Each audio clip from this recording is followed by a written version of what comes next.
Hello बच्चों, आज हम आपको पढ़ाने वाले हैं लेक्चर नंबर 4 सॉलिड स्टेट का। आज हम लेक्चर नंबर 4 पढ़ेंगे। उम्मीद है वो आशा है कि आप जो आगे वाले जो 3 लेक्चर्स हैं उनको अच्छे से देख चुके होंगे एवं पढ़ चुके होंगे। सबसे पहले हम आपसे ये कहना चाहेंगे कि आप लोग वीडियोज़ को देखने के बाद उसको लाइक्स नहीं करते हो या उस पर कमेंट नहीं करते हो। कमेंट करके कम से कम ये बताइए कि हम कैसा पढ़ रहे हैं, समझ में आ रहा है नहीं आ रहा है। कम से कम कमेंट करके आप इतना बताइएगा।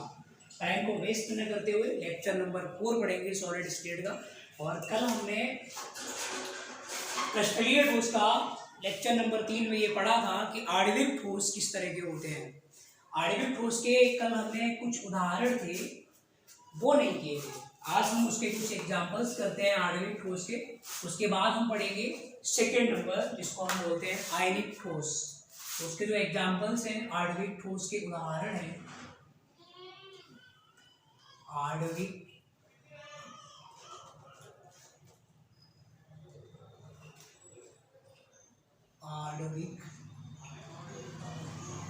ठोस के उदाहरण। आणविक ठोस के जो उदाहरण होते हैं वो होते हैं बर्फ होती है, बर्फ के साथ में ठोस कार्बन डाइऑक्साइड, ठोस CO2 होती है।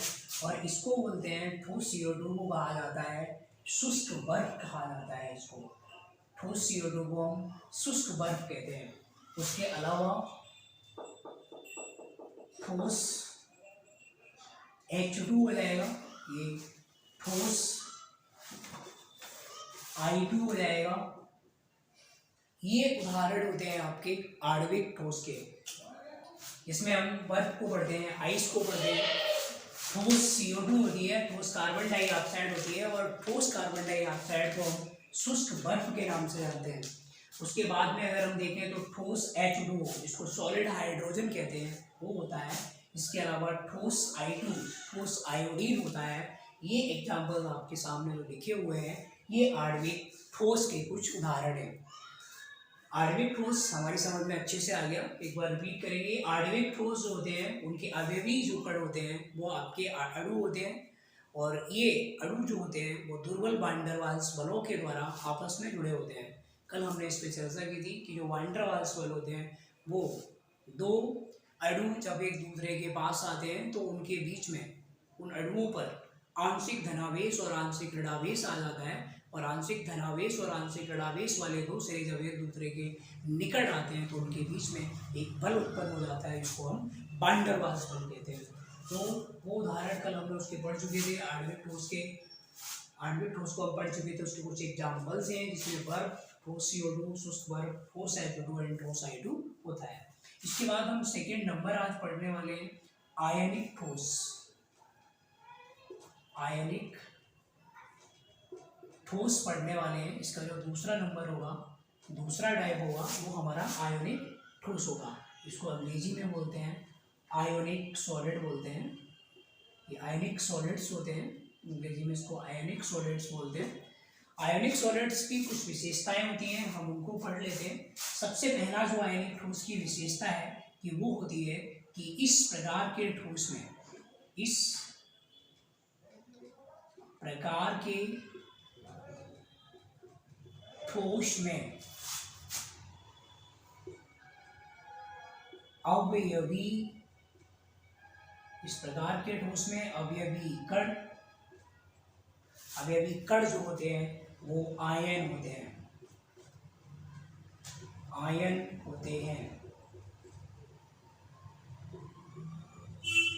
डियर स्टूडेंट्स, आयनिक ठोस का जो पहली प्रॉपर्टी होती है वो हमारी होती है, इस प्रकार के ठोस होते हैं उनके जो अवयवी कण होते हैं वो आयन होते हैं। ये आपको नाम से पता लगता है, इसका नाम ही है आयनिक ठोस। जब नाम इसका आयनिक ठोस है तो इसके जो अवयवी कण होंगे वो आयन होंगे। इसके बाद में दूसरा नंबर होता है इसका, जो दूसरी प्रॉपर्टी है आयनिक ठोस की, वो है इस ठोस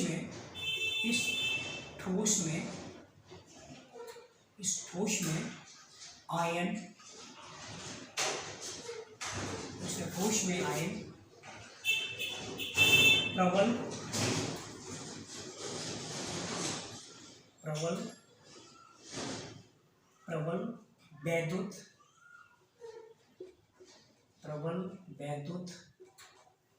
स्थैतिक प्रबल वैद्युत स्थैतिक बलों, इसको अंग्रेजी में बोलते हैं स्ट्रॉन्ग इलेक्ट्रोस्टैटिक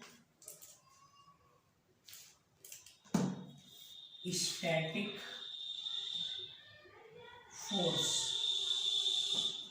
अंग्रेजी में इसको बोलते हैं स्ट्रॉन्ग इलेक्ट्रोस्टैटिक फोर्स के द्वारा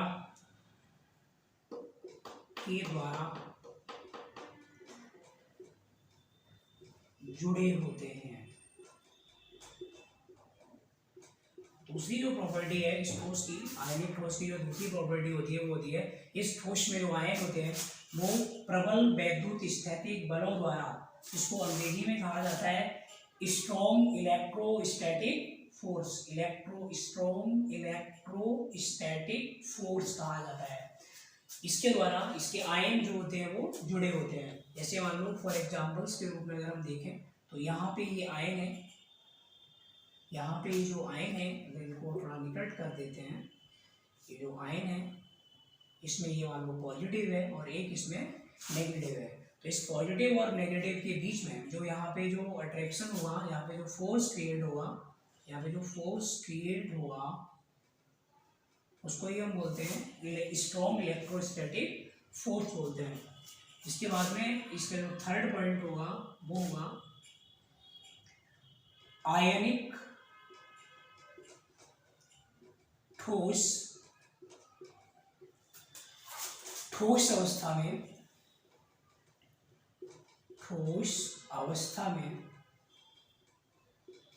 आयनिक ठोस अवस्था में विद्युत के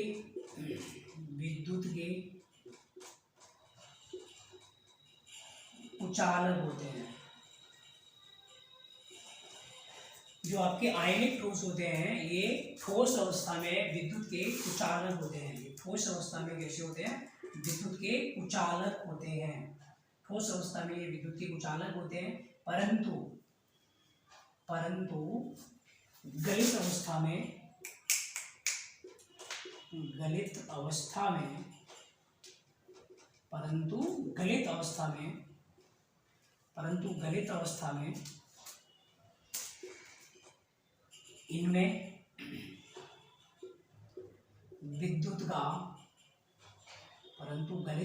इनमें विद्युत का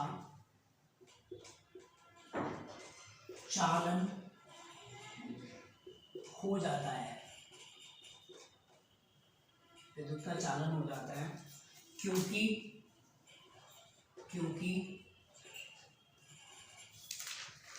गलित अवस्था में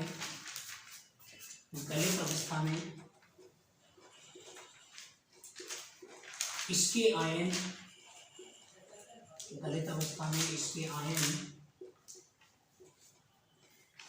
स्वतंत्र हो जाते हैं। गलित अवस्था में इसके आयन जो होते हैं वो स्वतंत्र हो जाते हैं।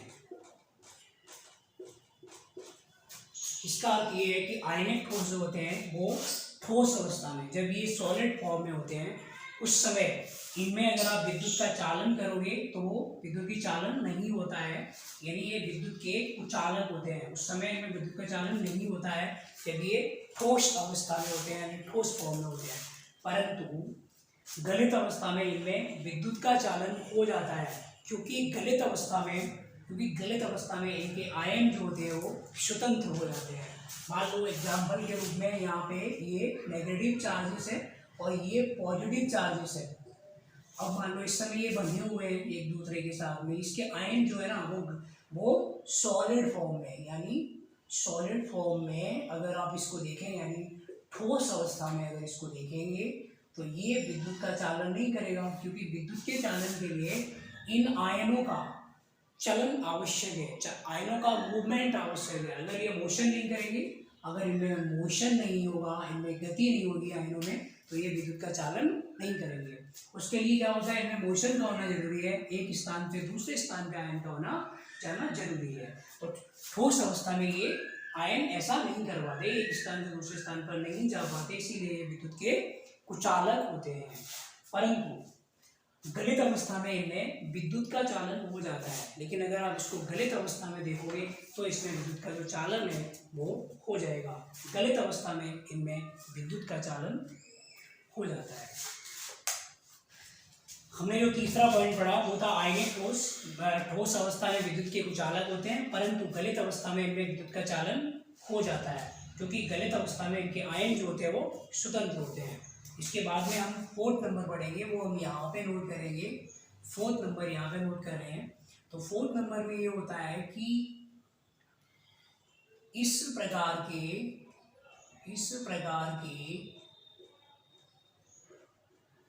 ठोसों के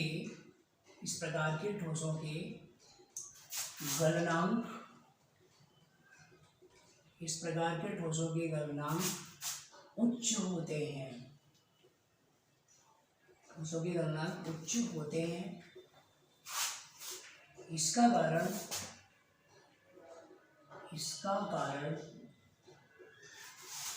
आयनों के बीच में, इसका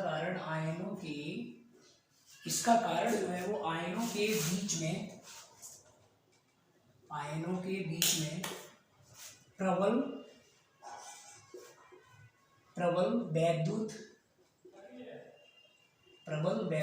स्थैतिक बल है। इसका जो कारण है, इस प्रकार के ठोसों के गलनांक उच्च होते हैं, इसका कारण आयनों के बीच प्रबल वैद्युत स्थैतिक बल का होना है। 4 नंबर के बाद में हम इसके कुछ उदाहरण करेंगे और इसके कुछ एग्जाम्पल्स हैं आयनिक ठोस के, वो हम यहाँ पे नोट करेंगे। उससे पहले आप लोग इसको नोट कर सकते हैं, नोट डाउन कर सकते हैं। इसके बाद में हम आयनिक ठोस के कुछ उदाहरण पढ़ेंगे। वो एग्जाम्पल्स हमारे हैं, NaCl है, हमारा KCl है, यहाँ पे जो MgSO4 है, यहाँ LiCl है, ये RbCl। अगर आप इनके नाम देखते हैं तो ये होता है NaCl, हमारा होता है सोडियम क्लोराइड है ये KCl जो होता है वो पोटेशियम क्लोराइड होता है, पोटेशियम क्लोराइड होता है।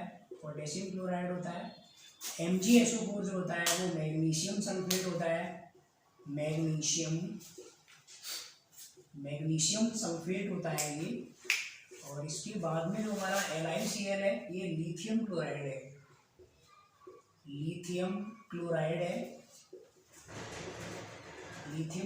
होता है।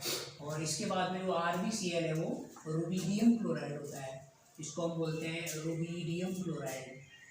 और रुबिडियम क्लोराइड है ये हमारा, रुबिडियम क्लोराइड होता है। ये एग्जाम्पल्स हमने अभी किए जो कि आयनिक ठोस के उदाहरण थे। तो आज हमने पढ़ा आयनिक ठोस, जो कि क्रिस्टलीय ठोस का दूसरा पार्ट था। आयनिक ठोस को हमने अच्छे से विस्तार से पढ़ा।